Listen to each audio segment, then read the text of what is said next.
Major funding for Election 2024 Arkansas PBS debates is provided by Civic Arkansas, a Winthrop Rockefeller Institute program. Additional funding provided by the Arkansas State Chamber of Commerce. From the campus of the University of Central Arkansas in the studios of Arkansas PBS, it's Election 2024 Arkansas PBS Debates. Stand by, Jim, in 5, 4, 3, 2, 1.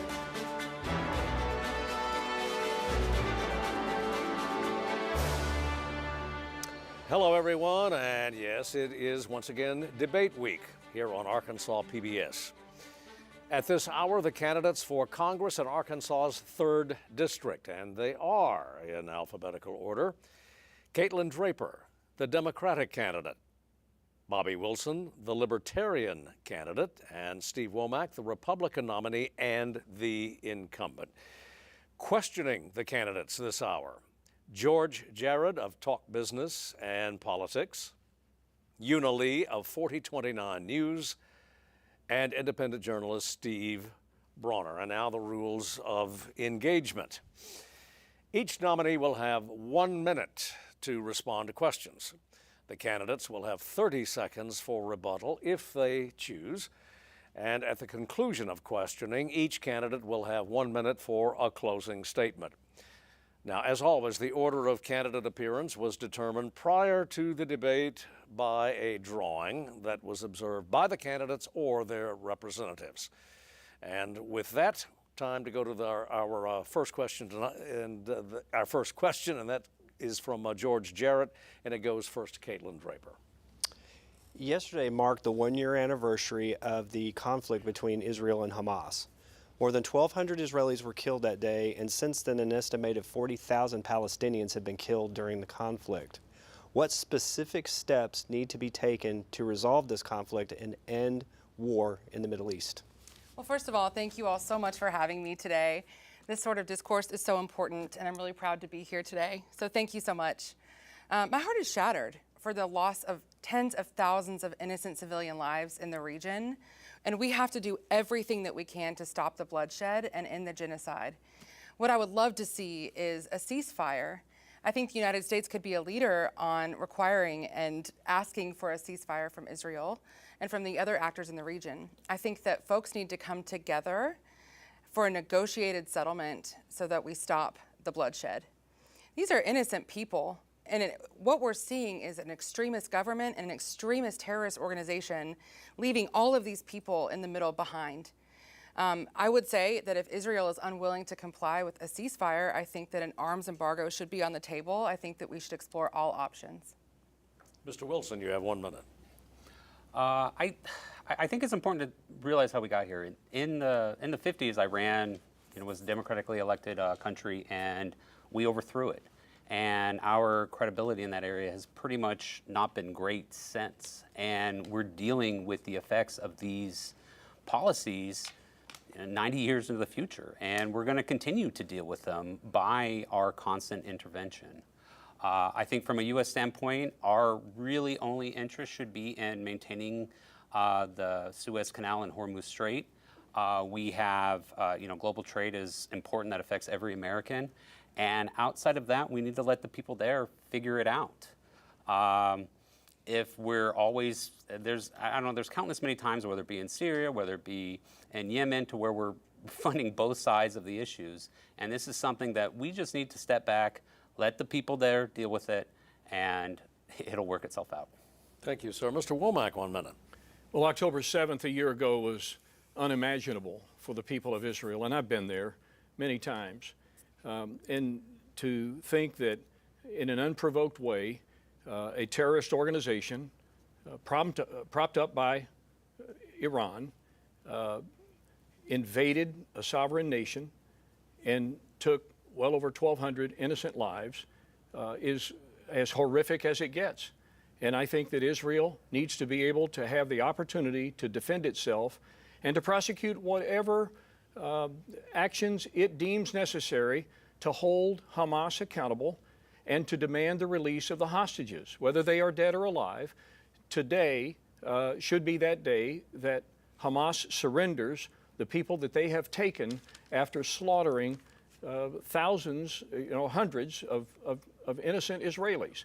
I don't think it's America's job to instruct Israel on just how they should be prosecuting this response. To Ms. Draper for another 30 seconds. Yeah, I think this is also a really excellent time to talk about campaign finance and money in politics.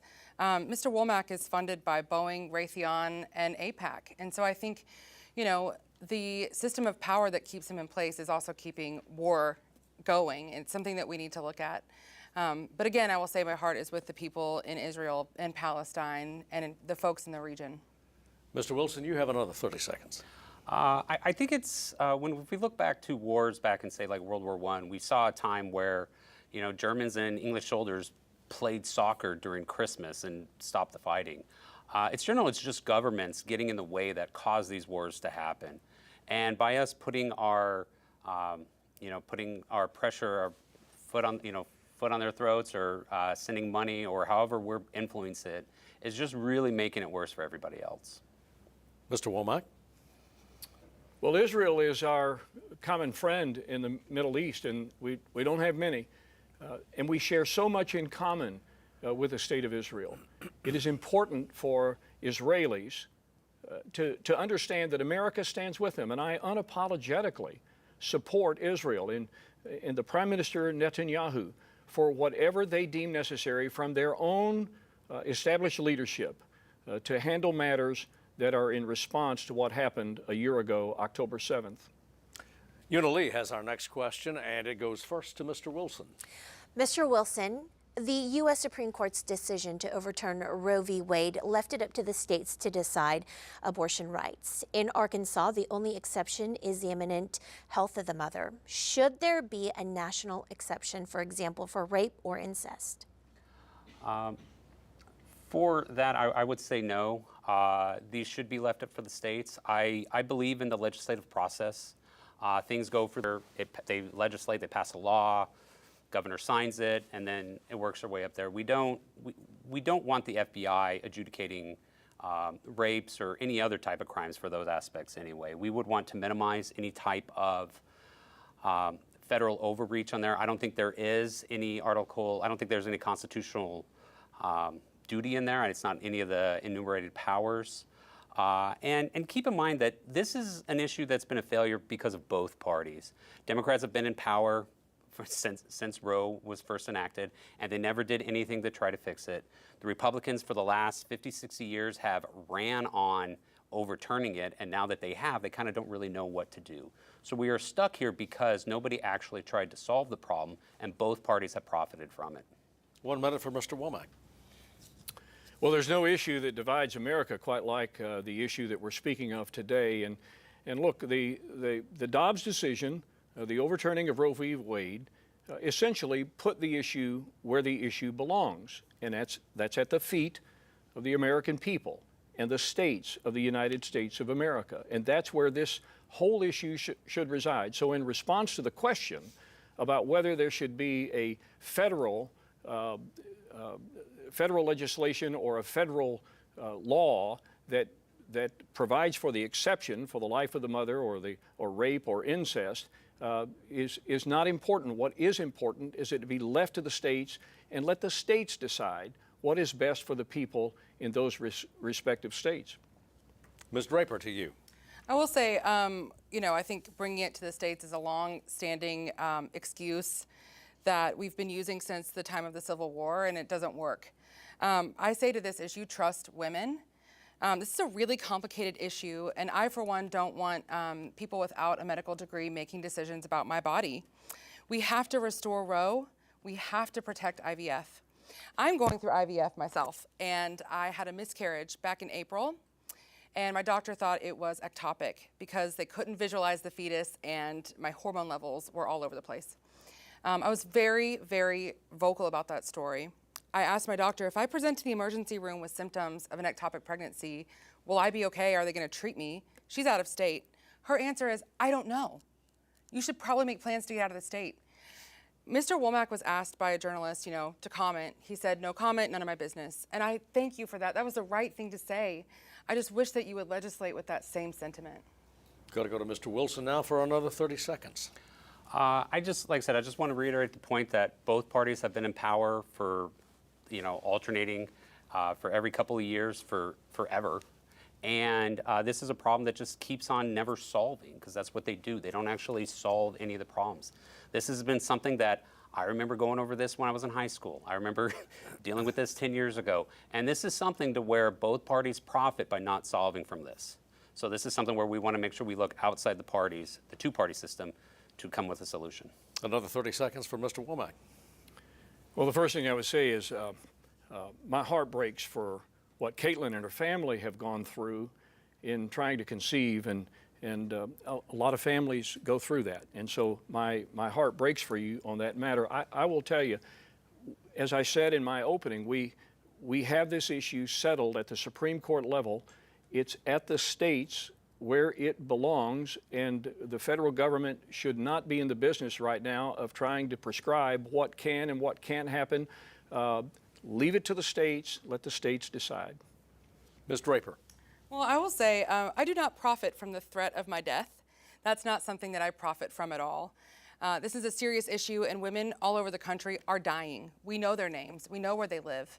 I think that pushing it to the states is not the answer when the states cannot be trusted to protect our lives. I want the government out of my bedroom. I want the government out of my exam room, and I want those decisions to be between me, my husband, and my faith leader, period. Our next question comes from Mr. Bronner, Steve Bronner, and it goes first to Mr. Womack. The federal budget deficit is projected to be about $2 trillion this year. Many provisions of the Tax Cut and Jobs Act expire at the end of 2025. Should those provisions be extended, and what, if any, spending should be cut? Boy, that's going to be the question of the year for the Congress, because the 2017 Tax Cuts and Jobs Act provisions of it expire. The corporate rates, of course, remain in place because they were made permanent. But I support a full-throated debate on what should or what should not be kept out of the TCJA. Among them, of course, is the fact that the individual rates go higher at the end of the year if there is not a solution. There's an estate tax that's going to be cut in half, and there are other provisions that also expire. Now, in terms of what should we do, first of all, we need to find out what the full cost of what we're trying to do is, extending the rates for the individual rates and the pass-throughs, or the estate tax, or any of the other expiring provisions. Find out that cost. CBO will provide that to us, and then determine whether or not the growth in the economy, the pro-growth policies that we hope to have in play at that time, are sufficient to be able to provide the cover for whatever revenue losses there would be according to renewing the Tax Cuts and Jobs Act, or those provisions. Ms. Draper, 1 minute. You know, this is a very complicated issue also, as are most government matters. And to be honest, I don't know what we should cut. I really don't. But I can tell you, as your congressperson, I will listen to all sides. I think it's important, regardless of what happens, that we come together in a bipartisan way to make sure that Arkansas comes first, to make sure that the people of Arkansas come before our party. Mr. Wilson. I would cut everything, or at the worst case scenario, just prevent the automatic cost for inflation adjustment that happens throughout all the budget issues. This has been a joke. We're $35 trillion in debt. The unfunded liabilities are anywhere from $200 to $400 trillion. It's absurd, and it's a joke that anybody's actually even talking about this from either of the two parties. They constantly talk it up, and then they'll pass this big omnibus bill that they don't read, or they'll do a continuing resolution under the threat of shutting the government down. And it constantly means they're just going to keep on spending and spending. And the only way they're going to pay for it is inflating the money, which who does that hurt? That hurts poor people. Who does that hurt? That hurts people that save. So if you're any of these people that doesn't own a house, that doesn't own stock, and then they just keep on printing money, you are the one that is hurt the most by this, by the fact that they just can't get their budget in order. And they've proven that they just can't even get it fixed. Back to Mr. Womack for 30 seconds. Well, the fact is we don't have a revenue problem. We're collecting well in excess of $4 trillion a year. 10 years ago, it was probably in the 3 range. So we don't have a revenue problem. We have a spending problem. But what nobody really wants to talk about is what the true drivers of the deficit and the debt are. has very little to do with the discretionary budget that we're fighting over right now, and we have a CR through the 20th of December. It has a lot more to do with what we've promised America in the entitlement arena, and those costs continue to escalate exponentially. Ms. Draper. This is an emotional issue. Cutting everything, I enjoy clean water and I enjoy roads. Those are things that I think as Americans we have a right to. We also enjoy health care, right? And a lot of people rely on the government for their health care. So I know that I wouldn't cut Social Security. I know that I wouldn't cut Medicare or Medicaid. But it's an emotional issue, and I think it's going to take level-headed folks coming together to figure out how we can move forward while trying to lower the deficit. Again to Mr. Wilson, 30 seconds. I mean, the reality of it is if and buts were candy and nuts, it'd be Christmas every day. We cannot afford at the current rate we're going. We're thinking Zimbabwe levels of inflation to where our currency is just worthless. All right, so Medicare, Medicaid, Social Security, those are the big drivers of the debt. Sorry, as we're getting older, old people are expensive to take care of healthily. So we need massive cuts in spending, and we need to enable technology to add deflationary pressure on costs. George Jarrett has our next question, and it goes first to Mr. Wilson. Illegal immigration has been a problem during the last several years, and in fact, it has been a problem realistically for decades. What specific steps will you take to curb this problem? The first steps I would take would be to first defund the NGOs. We have too much welfare for everybody that comes over here. We create these incentives where they're coming here and then they get a cell phone, they get flights somewhere, and then they get housing. So first to stop there. Next, I would end the drug war. The aspect of it, the cartels and all these destabilization that's happening in Central and South America is a direct correlation to our failed drug policies. And I think that's where I would start first on that. And then also too, we need to do a better job of processing people. We're very, government bureaucracy, it's a big DMV when they're processing people to go through. And right now, everybody, they just come and then they use the, they just claim asylum and then they pretty much can get in. I think we would want to close those loopholes on that end. Mr. Womack, 1 minute. Well, the first thing we could do is we could pass H.R. 2. I have voted on H.R. 2 at least 2 or 3 times, but our friends in the Senate won't pick it up. It's the best border bill that I've seen since I've been here. It provides the largest number of border agents on the border. It allows for the finishing of the wall that President Trump started. It again reinstates the Remain in Mexico policy. I mean, these are the kinds of things that we have to do first to stop the bleeding. We have to secure our border. Nothing else. Interior enforcement, the visa programs, all of the other issues dealing with immigration are just not going to happen unless and until we solve for the porous border. And I think it starts with passing H.R. 2. Ms. Draper, you have 1 minute. What's happening at the border is absolutely a crisis. Border towns are overwhelmed. There's healthcare infrastructure that is being overwhelmed as well.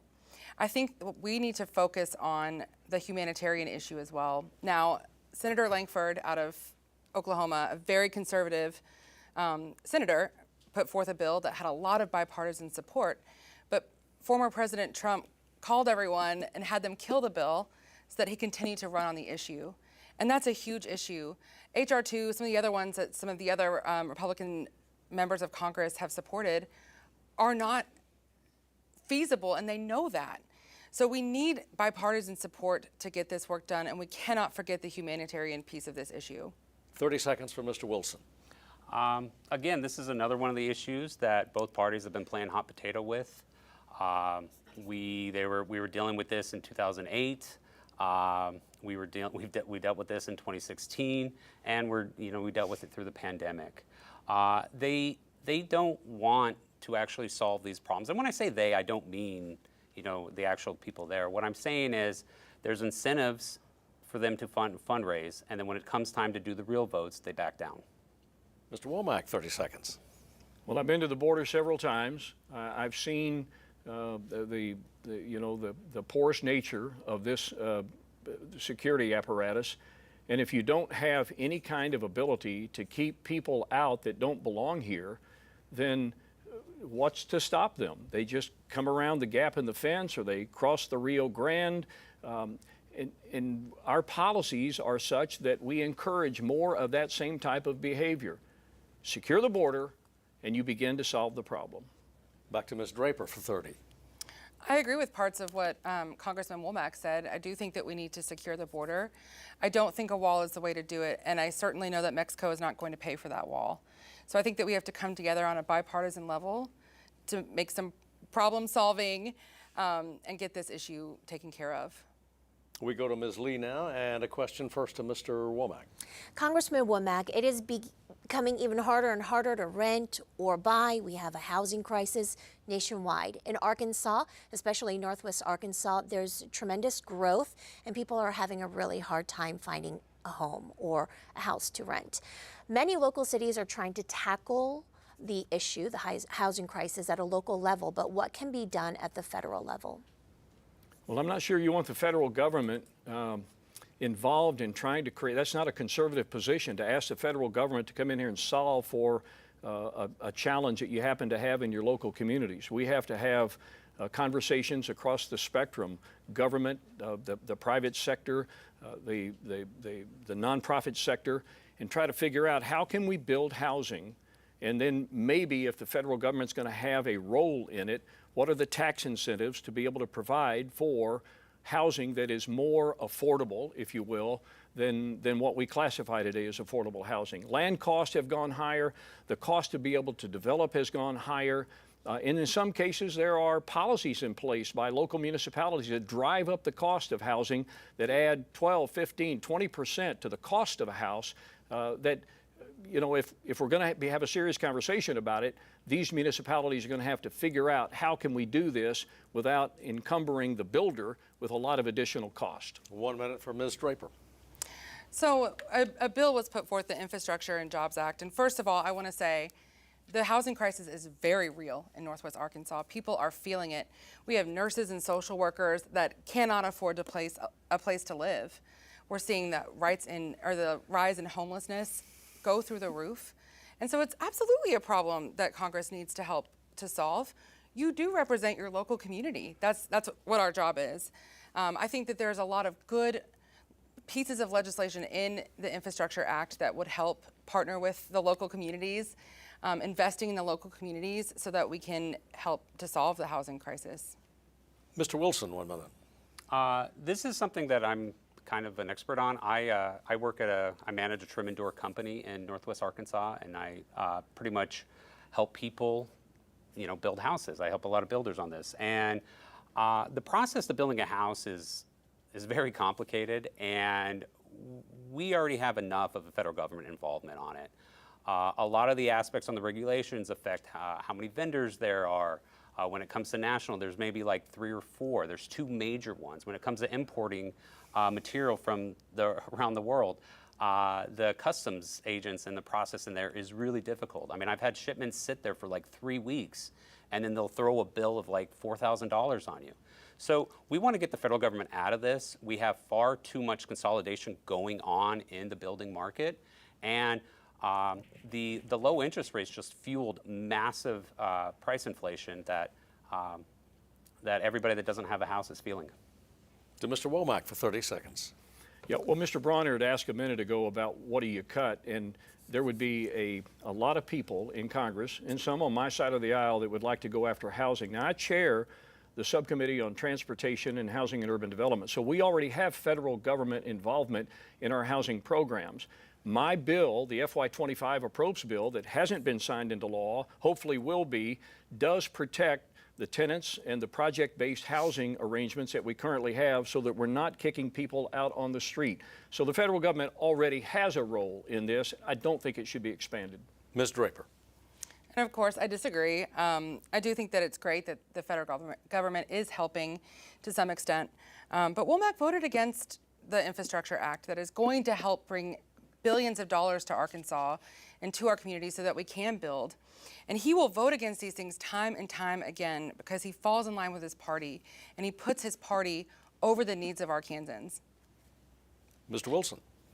Housing is now one of those problems that I think we're probably going to be dealing with for the next 50 years if we keep going with these same two-party members, or not party members, the two parties in general. It's something to where everybody talks a big game when it talks about building more housing, but the solution really is just let people build. It's illegal to build a lot of type of housing, and we need to make sure that housing is legal to build, and the market will provide. Steve Bronner has our next question. It goes first to Ms. Draper. What do you think is the state of our elections today, and what reforms do you think are needed to make them better? Well, first of all, I think it's very important that when an election is called, that we trust what they say. I think election denying is an absolute hit to democracy and something that our troops have fought for since the inception of our nation. So I think it's absolutely critical that we accept the results of our elections. I would like to see reform in the Electoral College. I don't think it's necessary anymore, or at least to the extent that it's being used. I also think, civic engagement, increasing civic engagement, teaching civics is a great way to get people involved and to understand the voting process. I think it's a lot of Republican rhetoric that tons of people that are migrating here are voting illegally. There's just not a lot of evidence to support that. Mr. Wilson, 1 minute. I think the big answer is transparency. I think we've seen a lot more transparency in our system in the last 4 years.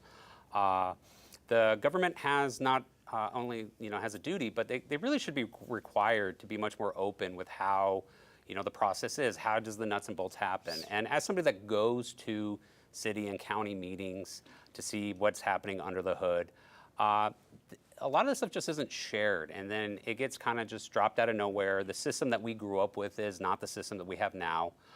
So we just need more transparency. I think we see a lot of things. There's a lot of people on Twitter now that are, posting, the daily results from the, zero people that have voted very minimally in the last, 4 elections to the ones that have done now. So as long as we get much more of a open and transparent system as it's going through, I think I think people will be much more happy with the outcomes, whether they win or lose. 1 minute, Mr. Womack. Well, election integrity is indeed a serious issue facing our country, at least in the minds of a lot of people, because I see the social media comments and the rhetoric out there about, how many people are voting and who's qualified to vote and so on. And we just tried to pass the SAVE Act a multiple number of times to codify that people who are not in this country legally cannot vote in federal elections. And there is a bias toward wanting to more federalize some of these processes. I think you got to be really careful in asking the federal government to intervene in our election process. Quite frankly, I think everybody ought to do it the way Arkansas does it. You don't have any problems in Arkansas, at least none that I'm aware of. There's no talk about some stolen election in the great state of Arkansas. So what Secretary of State Thurston and his team are doing and what our election officials all across the state are doing at each county, I think is a great model for the rest of the country. 30 seconds, Ms. Draper. Well, I think Secretary Thurston has silenced 100,000 women when he disqualified the abortion amendment on the ballot for a technicality that is still, in my opinion, up to, legal debate. So, no, I think that Arkansas participates in a lot of marginalizing practices to folks. It's very hard to get registered to vote here, and then when you do, the DMV loses your voter registration card. That happened to over 60,000 Arkansans this year. Over to Mr. Wilson. Like I said, I think the more transparency will solve a lot of the problems. I agree with Congressman Womack that we don't want to federalize the elections anymore. I think that just causes all problems. Back during the founding, what they were worried about were the states would actually, the requirement in there is that states had to hold elections and they had to drag people to vote so they could have quorums. So, but in general, like I said, we just need to make sure that we have open and we're, tracking things as it goes on so that way nobody gets surprised. And again to Mr. Womack. Well, just because you don't get the outcome that you're looking for doesn't necessarily mean that there was some election irregularity. Look, when you're dealing with millions of people who are going to vote, there are going to be some things that fall through the cracks. But in terms of will the sum total of them sway an election one way or the other, I'm at least in Arkansas, I'm not concerned about that. We don't have that kind of a problem. The deadline to register was the day before this recording took place. So now it's up to you, 2 weeks before election, to go vote early or vote on election day. Mr. Jarrett has the next question, and it goes first to Mr. Womack. Hurricane Helene destroyed many parts of Georgia, the Carolinas, and even hit Virginia. Hurricane Milton is barreling its way toward Florida even as we speak. Right now, it looks as if FEMA is going to run out of money to handle these disasters. So, two parts. Should Congress go back into session, because right now you guys are not scheduled to go back into session until November 12th? And secondly, do you guys need to consider more FEMA funding in the future since we're having so many of these monstrous disasters? Man, I love the question. And you're right. And as this particular debate airs at its regular time on the Arkansas PBS, that hurricane is probably bearing down on Tampa. So my thoughts and prayers and my heart goes out to the people on the Gulf Coast of Florida. Look, the way we fund disasters in our country is flawed. Now, it's a little too early to ask Congress to come back and try to fix what we call the DRF, the Disaster Relief Fund. We've already pumped about $20 billion into it. But we got other disaster aid that we need to be taking care of. And we'll have to eventually. Highway ER, the CDBG disaster relief effort, those are among other pots of money that we have to be able to plow back into these areas to help people who are hurting. But it's a little early for Congress to go back. We haven't seen the full effects of Helene, and we certainly haven't seen the full effects of Milton, but we will soon. Ms. Draper, 1 minute. You know, first of all, again, I echo Mr. Womack's sentiments. It's absolutely devastating. These folks are already devastated from Helene, and now Milton is bearing upon them. It's a horrible, horrible disaster. But when we talk about climate change, what we're really talking about is a change in weather patterns, more extreme weather patterns, and that affects farmers.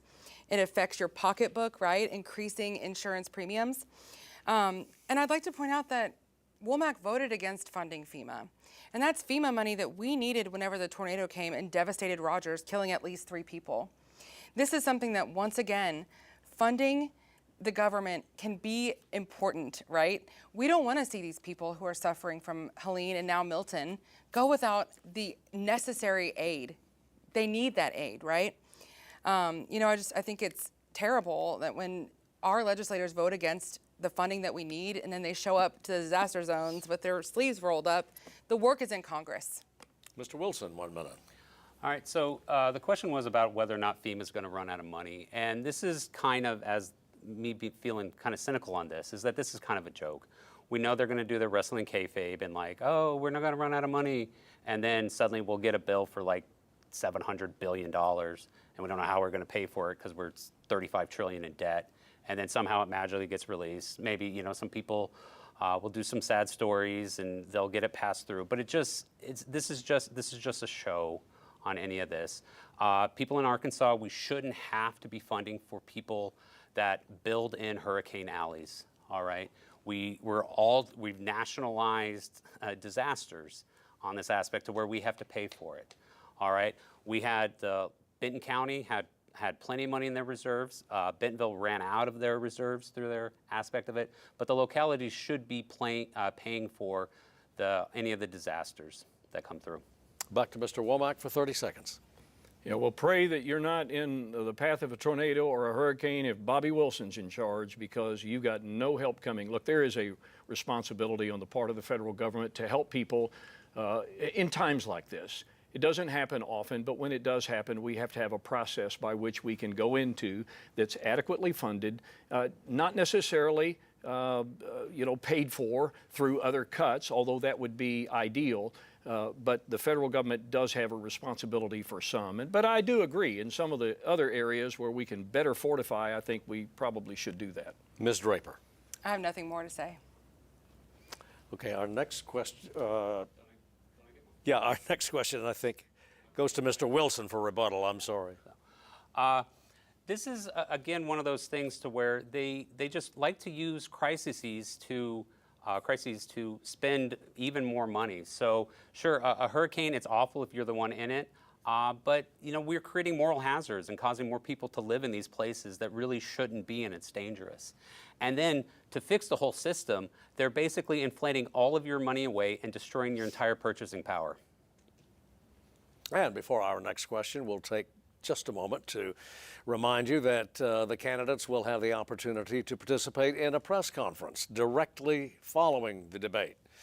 And at home, you can scan the QR code that's up on your screen right now. Scan that with your mobile device to watch those press conferences.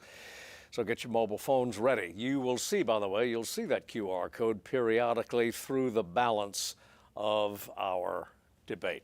Ms. Lee has the next question, and it goes first. To Mr. Wilson. All right, Mr. Wilson, Arkansas is one of the worst states for maternal health care, and it's also ranked third worst when it comes to infant mortality. How do we change that? First off, this really isn't a federal issue on any ways, except for the fact that the FDA gets in the way of a lot of life-saving drugs. There's constant places, whether it be Europe, whether it be Japan, whether it be South Korea, that have far much better medical technology, medical testing, and it's far cheaper in the United States because all the regulatory system in here makes it really, really expensive. We have the technology. There's people that want to provide it to the people in need, and it's something we just have to let it happen. And the federal government, we just needs to get out of the way, and then these new technologies that are here can come and save us. Mr. Womack. Well, there are grant programs available to help people in these types of crises. If you want to refer to this as a crisis, the fact that we are so low in the state totem pole, if you will, on maternal health. Look, I've supported programs throughout my tenure in Congress in the appropriations bills that support child health and maternal health. I mean, these are all programs, and there's like I say, a block grant program for maternal health that people can take advantage of, and I have supported those. But I think a lot of the issues that we deal with in terms of whether it's infant mortality or maternal health goes all the way back to our ability to provide a better education and better job opportunities for people so that as they progress in life and as they are successful in life, that when they are confronted with a pregnancy, that they have the prenatal care, that they have all of the assets available with which and the health care to be able to manage successfully. 1 minute, Ms. Draper.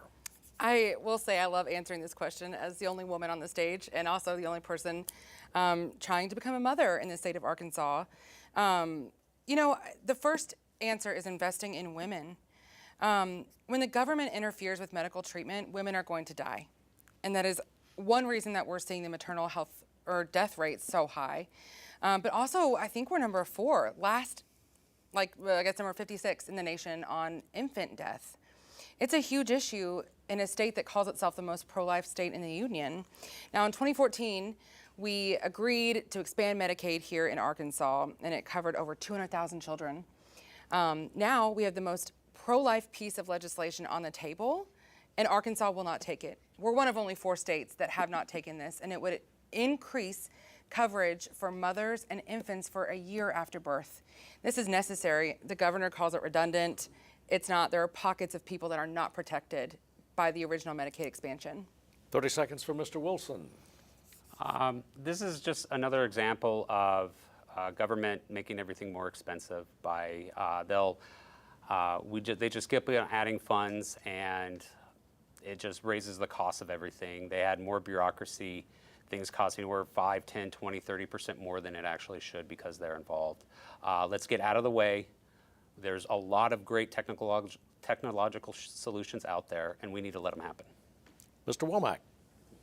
And I do agree that there are technologically sufficient capabilities out there that can increase one's access to health care. One of those, of course, is telemedicine, and I've supported in many respects the ability for people to get health care through the current telemedicine services. And by the way, on the veterans front, that capability is expiring under the COVID protocols. And we've introduced legislation that continues to allow veterans to exercise the use of telemedicine for those purposes. I think that's one of the keys to it. Another 30 seconds from Ms. Draper. You know, this is my life. I'm trying to have a child. This is my life. And if you're a woman and you're trying to have a baby, you know how scary it is to try to have a child in the state of Arkansas. And that is sad. Arkansas has wonderful people. It is beautiful. We have so much to offer. Equating it to the cost, cost and trying to conflate that with my life is really absurd and frankly insulting. But I would say that we need more OBGYNs, and OBGYNs aren't wanting to move here because our abortion laws are so awful. Next question, goes from Mr. Brawner anyway. First to Mr. Womack. The 3rd District is home to the University of Arkansas, which means it's home to the University of Arkansas Athletic Department. Should Congress pass legislation creating a national standard for college athletes to profit from their name, image, and likeness? I've had this conversation with a number of coaches, including guys like Nick Saban. There in Washington when they come up during SEC days when he was still a coach. And as much as I think the NCAA needs Congress to get involved and help them solve for NIL, I don't think the federal government has demonstrated any real capability, any real successful capability to manage something like NIL. I would think that the NCAA would be the proper authority to write the rules and the regulations to make sure that NIL is not something that is just benefiting the universities that come from major metropolitan areas that have access to lots of money. As much as I would like to be able to weigh in on the issue, because I'm a big college football fan, particularly after the goalpost came down at Razorback Stadium this past weekend, I just don't think that's the proper place for Congress. 1 minute from Ms. Draper. I do think that Congress should step in and help. I think we represent our constituents, and the University of Arkansas is part of our constituency, those students that are being taken advantage of, in my opinion. So, yeah, it's what's fair. It's their face. It's their likeness. Let's get them some money so that they can pay for school. It's only what's fair, and I think it's our duty as your government, as your elected officials, to help you out with that. I do wish that, we were talking about things that are maybe more important to more people in our district, like the park down the street where a couple froze to death last winter, Fayetteville just now got a overnight housing situation for folks that need it. It's, yes, this is important to a very few amount of people, but we have really more important things to conquer. Mr. Wilson, you have 1 minute. I think this is one of those issues to where I would be perfectly comfortable with the government getting involved in it, since it's not life and death. I think everything else that they get involved with, they just make worse. And so with this one, I think the stakes are low enough that, sure, help out the players. I see my time. Back to Mr. Womack. Congress can't even pass a budget on time. And now you want the Congress to get involved in something like college athletics. Look, I get it. A lot of people, just rally behind college athletics. They love the tailgating. They love the support of their local university, and I do. But on a scale, there are far more important things for Congress to engage in than trying to wade into the muddy waters of NIL or transfer portal or other things that are really under the purview of the NCAA. Ms. Draper. Well, Congress can't pass a budget because of the Republican Party. Even Steve Womack last year said it was a hysterical circus. He said that it made middle schoolers embarrassed, right? It was an insult to middle schoolers because they were acting so childish. And it's not all on the Republicans. I mean, Congress has to come together and figure the issues out. But I will say I think that's why we can't pass a budget. Mr. Wilson. It's kind of funny how everybody agrees with me on this one, that when it's the federal government shouldn't be involved in something like this, and then they're all commenting about how they can't pass a budget. Just remember, it takes two to tango, and there are two parties that are in power, and all they do is just spend money. And our next question comes from Mr. Jarrett, and it goes first to Ms. Draper. Ms. Draper, medical marijuana is legal in the state of Arkansas, but the dispensaries that dispense medical marijuana have a problem. They can't bank because of federal regulations. If you were elected to Congress, would you try to put forth an effort to make it, give banks the ability to deal with these dispensaries? I would put forth an effort to listen. I don't know enough about the issue. I think medical marijuana is important. I have so many clients that use medical marijuana that have things like PTSD, which is life-threatening in some cases. You know, my husband right now is going through cancer treatments. It's, you know, it can be a really effective way to get you to eat after chemo when you are not feeling like eating. So I think there's absolutely a place for medical marijuana, and most Americans agree with this, and most people in our district agree with this. So, you know, I don't know what the objection would be, but sure, absolutely I'll listen. And if it's, I don't see why they shouldn't have, you know, the right to bank. Mr. Wilson. I'm going to need a constitutional scholar to explain to me how come we needed an amendment to ban alcohol, but somehow we're able to just, through legislation, ban marijuana. This is silly. And it's a plan, and we use it for all these sorts of things, whether it be clothing or even for medicinal purposes. When it comes to the banking issue, this is something to where the federal government is controlling you through banking, all right? You are not allowed to opt out the system. We have better technology out there. You don't have to pay 3 to 6% if the government would let it happen. There's not just one industry. They do the same thing. During the Obama administration, it was Operation Choke Point. They did it with gun dealers, whether it be gun accessories. They've done it with prostitution, anything that is gray, you know, the gray market area. They make it impossible, and they really trample on your right to trade with your fellow human. To Mr. Womack, 1 minute. George, your question is about safe banking.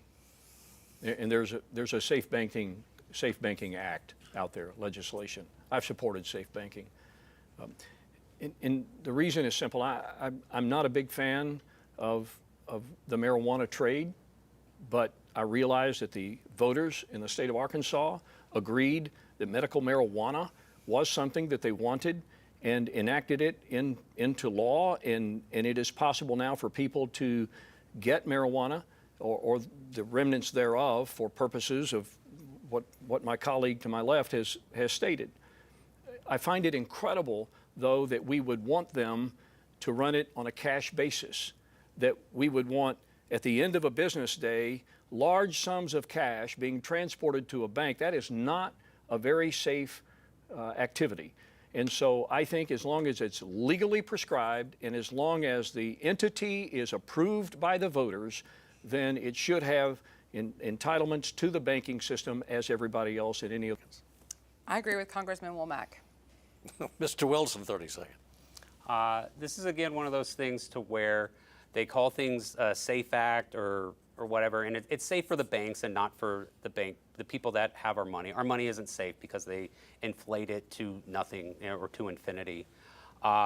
You shouldn't have to pay 3 to 6% for transactions because so that way they can give loans to real estate people at like really low percent. We shouldn't be in the same system, and the same system is what causes them to prevent marijuana dispensaries from having banking. Another 30 seconds for Mr. Womack. Yeah, I think the key is we have to be able to separate our feelings about illicit drugs, whether it's marijuana, if it's illegal, or any other illicit drug, and the concept of if it's approved by the voters, can they have access to banking services? I think you got to be able to separate those two. And in our case, Arkansas has approved medical marijuana. I think the people that dispense medical marijuana ought to have access to those banking services. Thank you, sir. And with that, the time has expired for our question and answer session. Time now for closing statements. And as a reminder, the order of closing statements was determined by a drawing prior to the broadcast. Mr. Wilson, your statement. Thanks for guys having me here. As a third party, we don't get to actually platform our positions very much. So I just want to thank you again for having me. I'm today asking you to throw away your vote.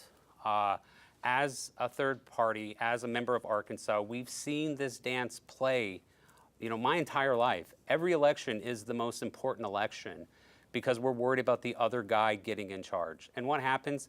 The debt gets bigger, and all the problems that we were talking about when I was a kid are still here today.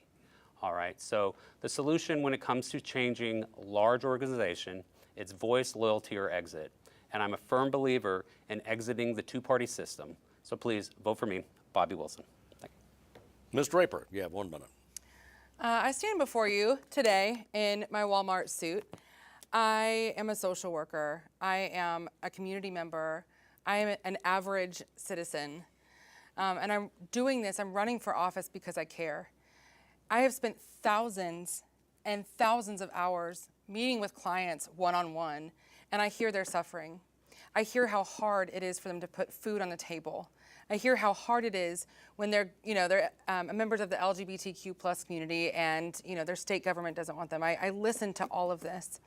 I am here because I care, and I will listen to you. I've made the case today, time and time again, that Steve Womack is a nice guy, right? Just the wrong guy for this job. He puts his party before the needs of Arkansans time and time again. Vote and vote again. He has voted against the Violence Against Women Act multiple times. I will ask for your vote today. Please vote for the social worker that cares about you. Mr. Womack, your statement. I am running for Congress again because I believe in the American dream, and I want to preserve that American dream for future generations, including my grandkids. And the way we're going to do that is through limited government, lower taxes, fewer regulations, strong national defense, a secure border. Now, I think I'm qualified to do it based on my nearly 14 years of experience already in Washington and the fact that I served 30 years in uniform, serving our country, including one deployment overseas. And I've served as an appropriator since my first days in Congress.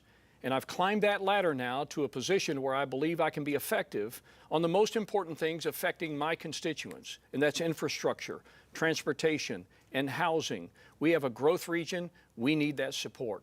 So I'm asking for your support, your vote in this election so I can continue the great work on behalf of America's next greatest generation. Thank you. Thank you, sir. And so concludes our broadcast. We thank our candidates, our three candidates. We thank our three panelists for their questions. Now you can watch this and all Arkansas PBS debates on demand at the Arkansas PBS YouTube channel, on the PBS video app, and of course on our websites. And a reminder, the candidates have been invited to participate in press conferences, individual press conferences, immediately following this broadcast. So you can continue watching our live stream at myarpbs.org/elections or by, again, scanning the QR code that's on your screen right now. Again, thanks to everyone and especially to you for watching. And a reminder, Election Day, Tuesday, November the 5th. Thanks.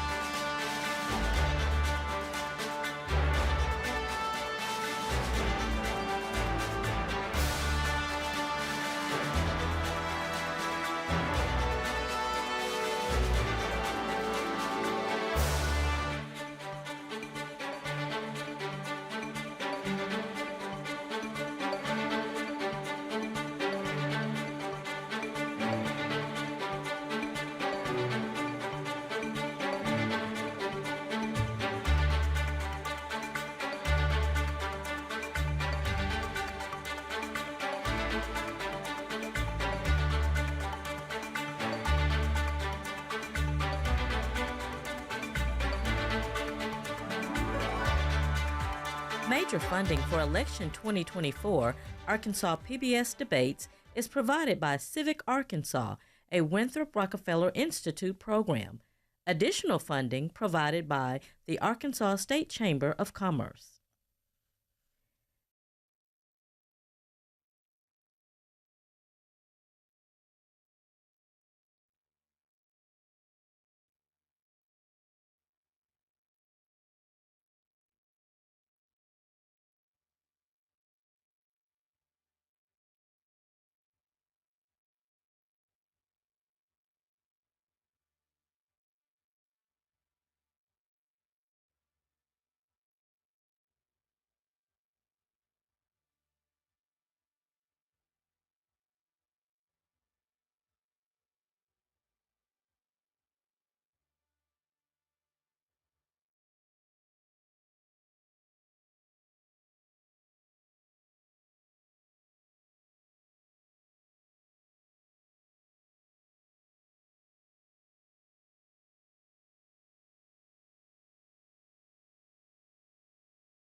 Are we waiting on anybody? Let me just see if anybody else is coming in. Good. I think we are clear. Clear? All right. Who wants to go first? Well, thank you very much. We have some students here that are a little shy. Yeah, well, look, you students don't be shy. I just talked about you guys on stage here a minute ago when I closed. I talked about preserving the American dream for your generation, and you guys are next. And I always encourage our young people, particularly people involved in leadership, to be willing to ask two questions on everything of importance. First of all, why? Why is it important? Why should I be doing this? Why? You can't ask why enough. You need to understand purpose in everything you're doing. Second thing is, if not me, who? Step it up. Step up to the plate.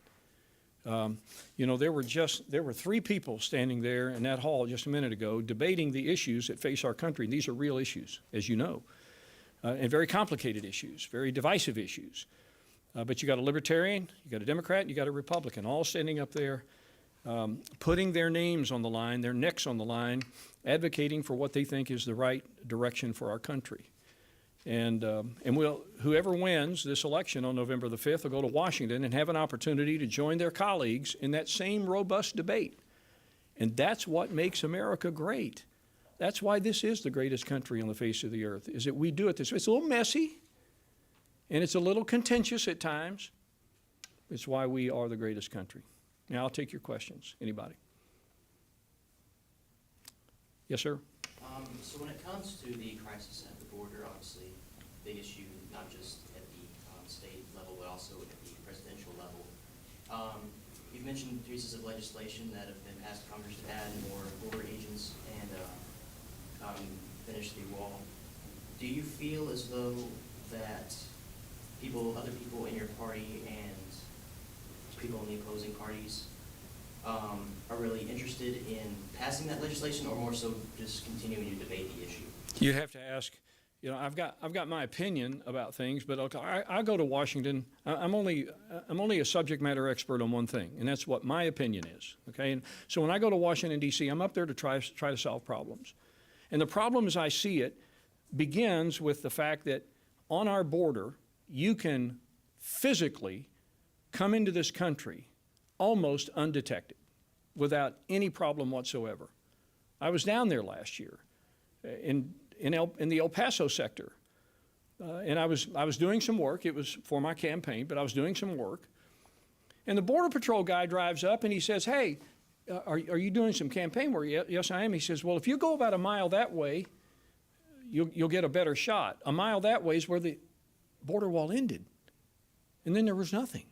So who wants to climb a wall when you can just walk a mile and walk in on your own?" We saw people, illegal aliens, crossing that border while we were there and being rounded up by customs and border people. You have to stop the bleeding at the border.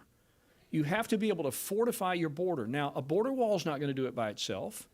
There are ways to breach it. But in military, we call it defense in depth. There are things you can do, active and passive measures, physical structures, that can prevent people from having easy access into this country. Once you can get that part solved, and I think we were well on our way to doing this under the Trump administration, once you get the border issue solved, then coming back into the country on matters of interior enforcement or people overstaying their visas or the various work programs that we need to reconsider, once you have the border solved, it makes it a lot easier to do all of those other immigration-related pieces of legislation because people are confident you're not going to have more of the same. That's why I say border security is the absolute number one thing. And we've got a young lady running for president right now on the Democrat ticket who was our border czar. And millions of people cross that border. It took her months before she ever went to the border to see for herself. But anyway, yeah, I say solve the border issue and then work on the other pieces individually. Comprehensive reform is probably not going to get very far in Congress, as we've proven. Next. Yes, ma'am. You You said that like during like maternal health care, you said that you know a lot of programs and you like give outreach to these programs, but like are you actually gonna push to have these programs like widened so they can grow more people have access to them, or you just kind of like you support them, but like what are you planning to do to actually help with the maternal? Well, we have block grant programs. We have a variety of programs that are purposed in helping people get the proper access to prenatal care and other reproductive health services. And I mean, you're asking if I'm going to push those like I would anything else. I mean, there's a lot of things out there I'm interested in. My focus has been on transportation and housing and urban development because that's where I am chairman of that subcommittee. I'm also a senior defense appropriator, and I have to deal a lot with national security issues. So my time is limited as to what I can actually push, as it were, but I vote for these programs because they're part of our annual appropriations. And I realize that if you start, you know, Mr. Bronner asked that question about Tax Cuts and Jobs Act, what would you cut to pay for those? Well, the problem is, with the question, is if you're saying you're going to cut from the discretionary budget, that's not what's driving the deficit and the debt. Not at all. So if you're going to cut programs for maternal health or, you know, prenatal care or roads and bridges or cancer research, if you're going to cut those things, that has a direct impact on the everyday lives of people. Now, reforming the social safety net program, that's 70+% of government spending, is a much more difficult thing to do because now you're talking about reforming programs that people rely on for everyday life. Medicare, Social Security, Medicaid, net interest on the debt. So it's a much more difficult situation to wrestle to the ground than just a few seconds of a soundbite on a PBS stage. But we've got a serious issue. We have a ticking time bomb with our deficit, with our debt. We're going to pay $1 trillion this year, which if you get a credit card statement that says minimum payment due, well, that's our minimum payment due. It's $1 trillion this year, almost. So we've got to have probably a fiscal commission, a full comprehensive review of all spending, discretionary and mandatory, and then have the reforms, and if there's going to be revenues involved, I mean, it's just going to be a divisive issue and a difficult one to be able to handle, for sure, which is why it is the way it is today. Nobody wants to touch it. We have to. Next. Yes. So, as a resident of Northwest Arkansas, how do you plan on helping your local community during this housing crisis that they're going through? Well, that question came up on the stage, and look, you don't want the federal government dictating to local jurisdictions what you can and can't do with housing. We have programs out there under my supervision. You know, housing and urban development. I've got that whole portfolio. So whether it's tenant-based housing or project-based housing, public and Indian housing, senior housing, we have a number of housing programs. We spend billions and billions of dollars every year to keep roofs over people's heads. And in a declining discretionary budget scenario where there's more pressure put on us by the mandatory side, there are people looking for, where do you cut? You know, what programs get cut? I've tried to preserve those programs at their current levels so that we're not taking anybody that's currently in public housing and putting them out on the street. That's been a goal of mine in this entire FY25 debate. But as for other federal involvement in the housing crisis, unless it's a Ways and Means tax incentive or something like that, but this is going to have to be solved pretty much at the local level, and because the federal government's got plenty on its plate. I think I'm running out of time probably, but maybe got a minute left. Who wants this last one? All right, Michigan, go blue. When it comes to the Israel-Hamas war, you said that you stand totally with Israel. So would you stand totally with Israel for the push for a ceasefire, or just victory in the conflict, or how far would your stance with Israel go? America should not impose its will on Israel. We are a partner.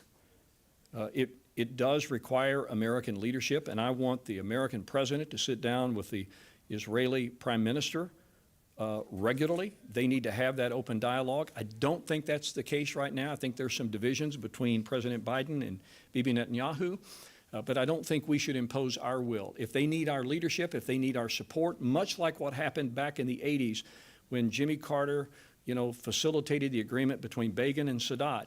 Unless it requires American involvement like that, I think this is Israel's issue to settle, and we should support them. And if they need arms, defensive arms or offensive weapons, or if they need whatever it is they need in order to hold Hamas accountable, I stand with Israel. And we are out of time. All right, thank you. Appreciate it. Thank you so much for participating. We appreciate it.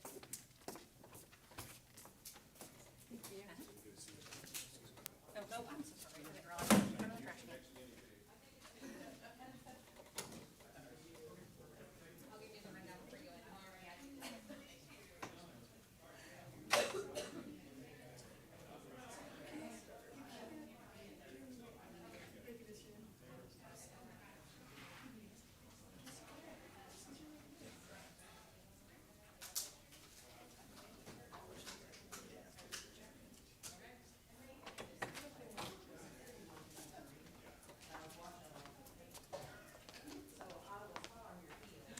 I don't really have a statement, but I'm happy to take questions.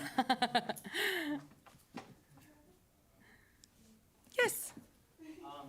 So when it comes to the Israel-Hamas conflict, you mentioned the idea that pushing for a ceasefire to conflicting parties. Do you feel as though that the United States government and the sitting president have made much of an effort to push that ceasefire? And do you feel as though Israel and Prime Minister Netanyahu have been receptive to that idea? No, I don't think that our government has done enough to push for a ceasefire. I think our government is pushing to continue war. I think a lot of that is because, again, these private companies that donate to campaigns, right, keep people in power that want to continue war so that they continue making money. And I think that the arms embargo idea is really honestly necessary if we can't get to a ceasefire deal, because we are killing tens of thousands of innocent civilians with our weapons.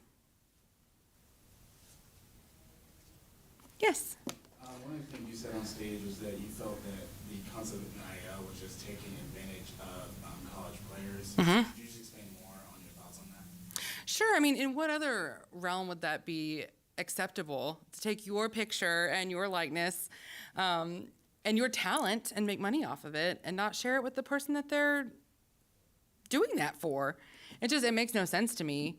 And sometimes I think I want to believe in the good in all people, genuinely and from bottom line. But sometimes I think that if people aren't going to play fair, that we have to help them along with legislation. And so I think that would be an issue that would be really appropriate for Congress to help with if the NIL can't do what's right. Yeah.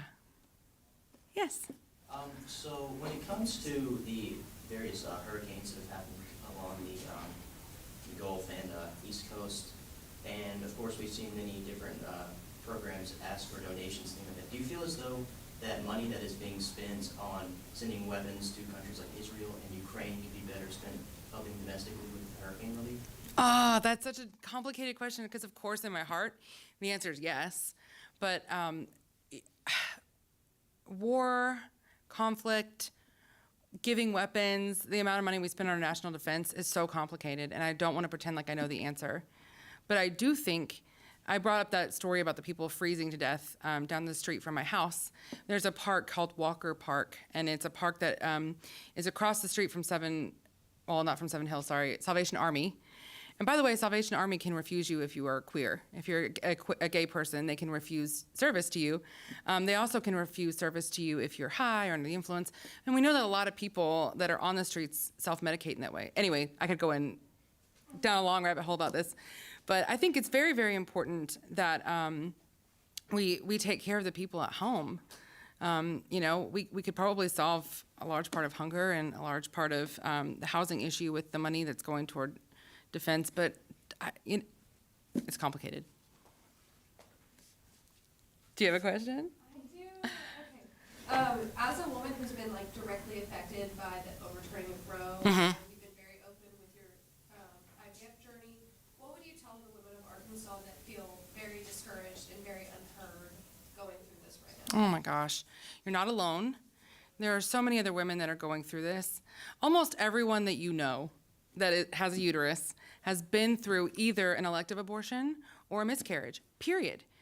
Losing an infant or an embryo, I guess, is kind of part of the journey in some cases to becoming a mother. And it's a really sad part of the journey, and it's painful, and it can be life-threatening. But I think when we take a defeatist attitude and we say, we can't make change, it's Arkansas, it's Ruby Red, they're never gonna listen to us, like that, then that's what's gonna happen. So we have to gather our strength and continue to move forward and fighting that fight that our grandmothers fought for us, that's been overturned. So yeah, that's what I would say. Keep fighting, and you're not alone. You're not alone. And there are people that can help. Ozark Circle for Choice can help you get out of the state if you find yourself in a situation like me and your life is in danger and you need to get out, but you don't have the money. There are always organizations that can help you.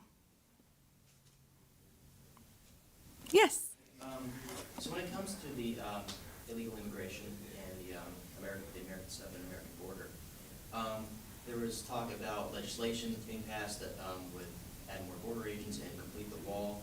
But you mentioned more of the humanitarian side of the crisis. So do you feel as though focusing more on the humanitarian issue of immigration in this country is more important than necessarily creating security? I love this question as a therapist. So in dialectical behavioral therapy, there's this idea that two things that seem like they are opposites can both be true at the same time. I am really sad and I can clean my house, right? There are two things that seem like they're opposites, can both be true. So I think when we talk about the border, we have got to secure the border.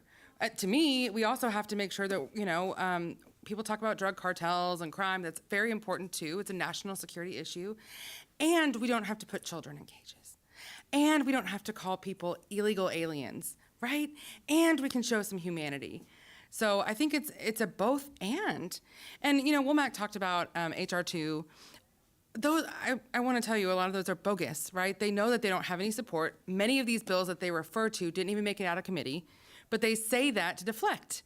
And that's the truth of it. I don't think H.R. 2, or I think yesterday French was talking about H.R. 5, those things never made it out of committee. And you should fact check me on that because I'm not exactly sure. But many of them don't. But they say, oh yeah, see, I'm doing the work over here. I support this bill. It was never going to pass anyway. So I like to think about politics as like a school bus. You are never going to get, a bus is never going to take you to your house, right? Or like drive you right up to the door. You have to choose which one gets me closest to where I want to go. It's never going to be perfect. And I think it's important that we come together and make a solution instead of continuing to throw the problem down the line and continue to run on it. Yes. Are you the overachiever in your class?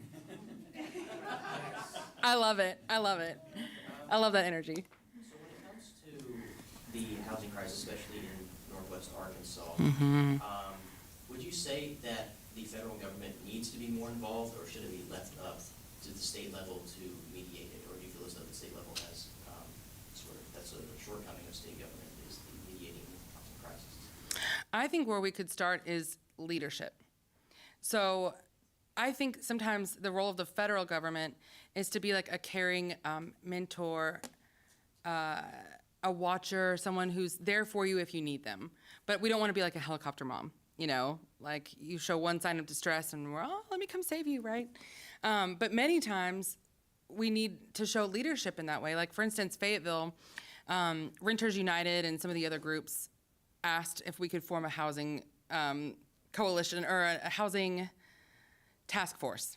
That's what it was. And create some like city legislation that would help really start to make housing a priority. 3 of the council members voted for it. I think it was 5 that did not. And if people are still saying, oh, I can't find a place to live. I know that college students are having to move back home because they can't find affordable housing. It's really an issue. And if it continues to be an issue and the local government cannot solve it, there are still human beings that are in need of housing, then I think the federal government would have a duty to step in and at least maybe call some local leaders and urge, right? Maybe not with legislation, but with leadership.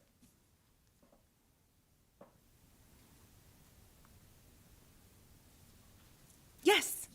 You mentioned during the debate that you're a social worker and you spoke about your journey recently, the IVF, and eventually become a mother.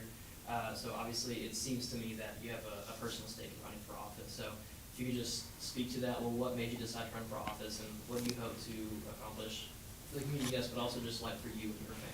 Yes, very, very good question. My story about how I came to run for office is kind of twofold. Again, I'm a therapist, and a lot of my clients are LGBTQ+. So a few years ago, a lot of the trans legislation banning people from bathrooms, putting marriage equality back on the table, these things were coming up, and my clients are suffering. Like, trying to deny that trans people exist makes people suicidal. And that's not a joke. It's something that's very serious. And it's hard to sit across from someone for thousands of hours and hear their pain, their suffering, and their agony, and not be able to do anything about it. I cannot do anything about it. Therapeutic, that's an insult to be like, well, why don't you think some positive thoughts? You can't do anything about that.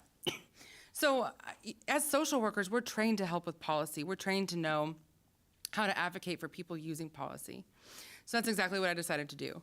So that was the first part of running. Like, I cannot help relieve your suffering. I'm going to run for office and try to help. But then, of course, when we started going through our IVF journey, it's honestly terrifying. I cannot tell you how scared I was in those 10 days where we didn't know if my pregnancy was ectopic. I worked in the emergency room, full-time night shift, all throughout undergrad and grad school. And I watched with my eyes a woman die from a ruptured ectopic pregnancy, and the color that they turn is really terrifying. It's like a translucent white because you bleed out. It's not right. And the fact that I thought my government was going to let me die like that, because what? This is an issue that is often people that want to be mothers. I would give an arm, I swear to you I would, to be a mother. I would do anything. I would do anything to be a mother. And the fact that they say, but we don't want to kill that embryo that's, not viable anyway. We're going to let you die. It's absurd. This is what happens when the government overreaches into our exam rooms. I'm sorry I'm talking so much, but I'll say one more thing. My husband's going through cancer. I told y'all that. He's doing great. But I would not want Steve Womack or even AOC, I love her. I wouldn't want any of those people making decisions about his chemo regimen, because that's not their job. They're not doctors. They don't understand. So, I'm pleading and I'm passionate about this issue because my life and the lives of other women in our district are at risk. And we are out of time. Thank you. Thank you so much. I appreciate it. Thank you so much. Make sure you vote. Thank you for participating. Thank you. I appreciate it. I'm out. Thank you.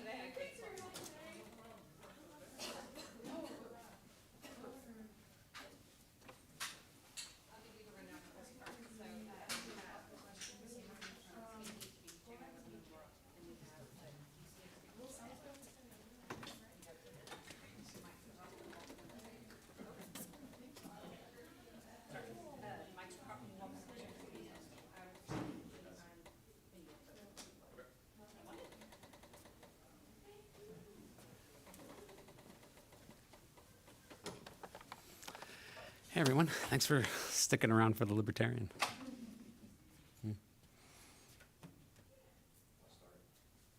So you mentioned your background working in housing, and with the question about the housing crisis for Arkansas.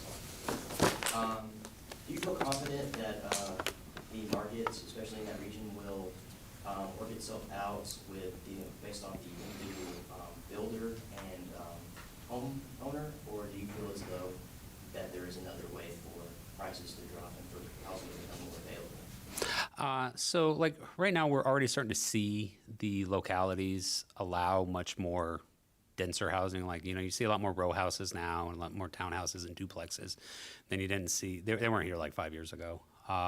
So it is already happening. The municipalities, they're very slow. It's crazy. You have to go to a planning commission because everything's just either an A1 and then they automatically can go to an R1, which is, you can just build one unit on there, and the setbacks are pretty far away, so you can't build them dense at all.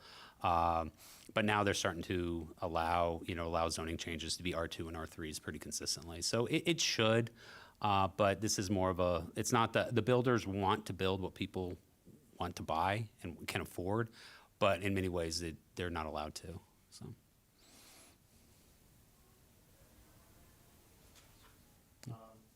You mentioned at the end in your closing statement your vote being a vote from the way.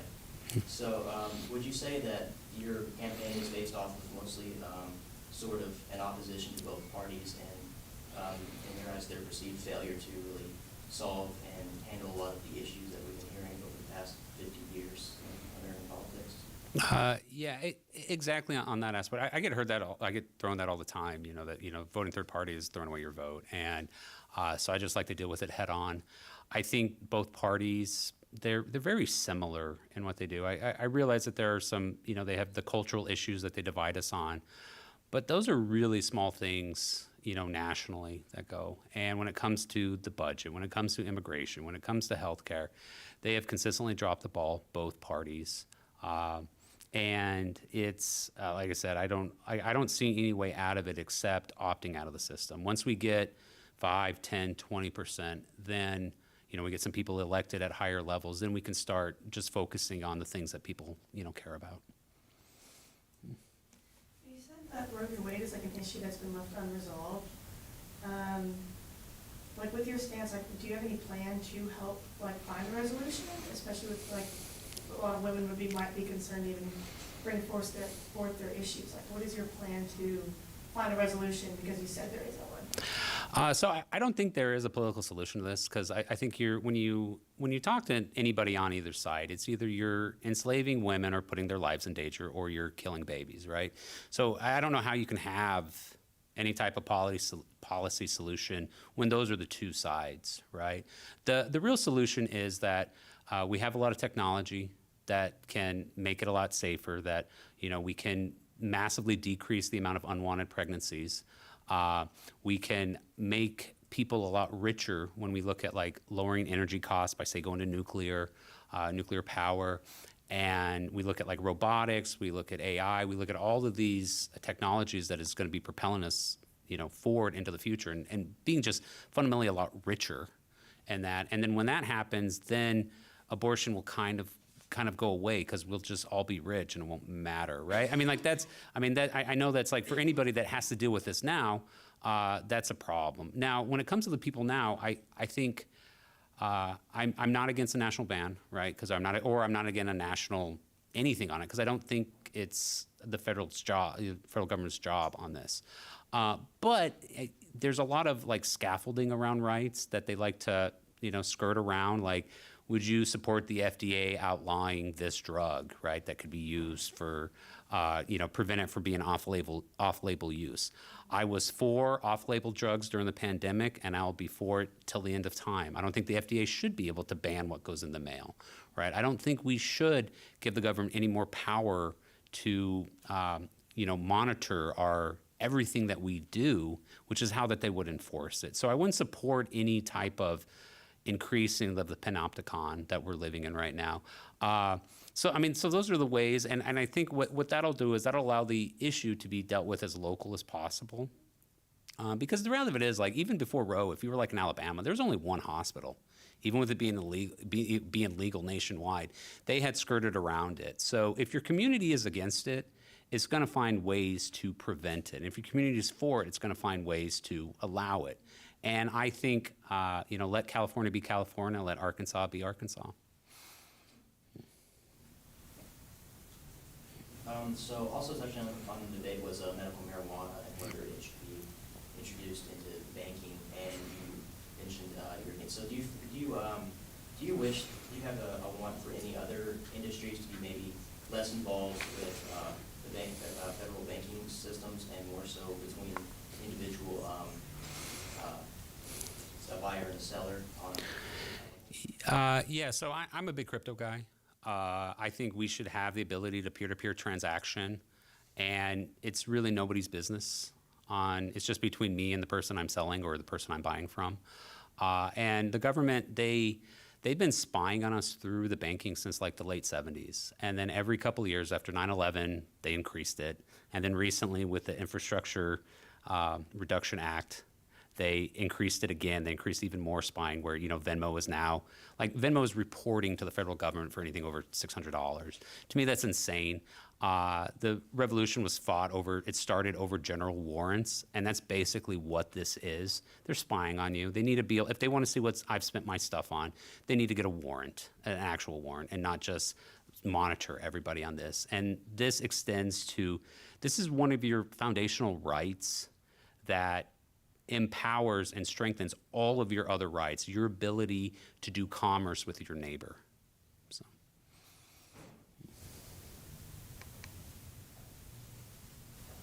So you mentioned during the first segment about the Israel-Hamas conflict, sort of the idea of letting them figure it out themselves. What do you think that the United States' best interests are in conflicts in the Middle East, if any interest at all? I'm a non-interventionalist, and war's gruesome. And this is kind of one of the things that I struggle about. Like, you look at when the UK left Hindustan, right? You had 2 million people die in the partition. You had machete season in Rwanda, if anybody remembers the movie Hotel Rwanda. The UN left, and then the Hutus, killed, a couple 100,000 Tutsis within like a couple weeks. It was insane. And so it's one of the ones that I struggle most with, because I feel like a lot of times our presence there prevents deaths. But it's always, we solve today's problem at the expense of a bigger problem tomorrow when we get involved. And that's firmly where I believe. And I think people that, in the same way when it comes to, your medical care, your housing, I think local solutions are the best solutions, and that applies to Israel and Palestine and the Middle East in general.